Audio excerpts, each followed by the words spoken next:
Our next macromolecule is protein. The elements inside protein are carbon, hydrogen, oxygen, and nitrogen. The structure of protein is a little tricky because proteins can be any shape or size. It really depends on where they are in your body. For example, this protein here, this is a polypeptide chain. This is technically a polymer because it's made up of many monomers. Or if you remember from our carbs, monomer is just a smaller macromolecule. Polymer is a bigger macromolecule.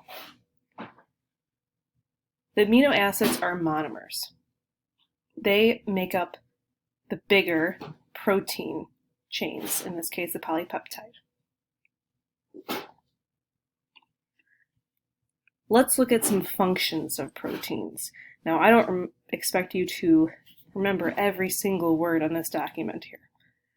There are many different functions of proteins, and it really depends on where they are in your body.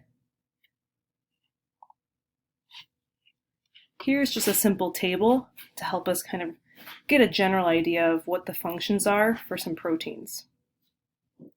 So for example, transport, we'll find out some different proteins are really good at transporting a lot of different cells, especially cells in our blood.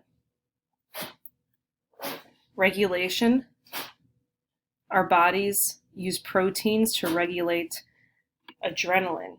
If you don't know what adrenaline is that response you get if you're afraid of something, and it really is adapted for your body to either fight whatever is making you afraid or run away. There's also proteins that are enzymes, and we'll get into that a little bit later. Our last macromolecule is nucleic acid. And this bad boy has all the elements inside. We've got carbon, hydrogen, oxygen, nitrogen, and phosphorus.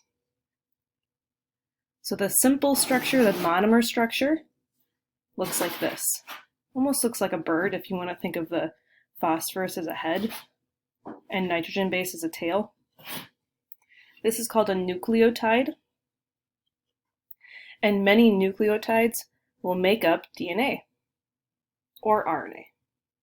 And those are considered polymers. Nucleic acid, its function, it's what stores and communicates genetic information. And that genetic information, DNA, RNA, that's what makes us all unique. So as a review, here are 4 macromolecules. And below each one, I've broken them down into their monomers and polymers, if they have them. Lipids, they do not have a polymer. Use this slide to help you complete the macromolecule chart.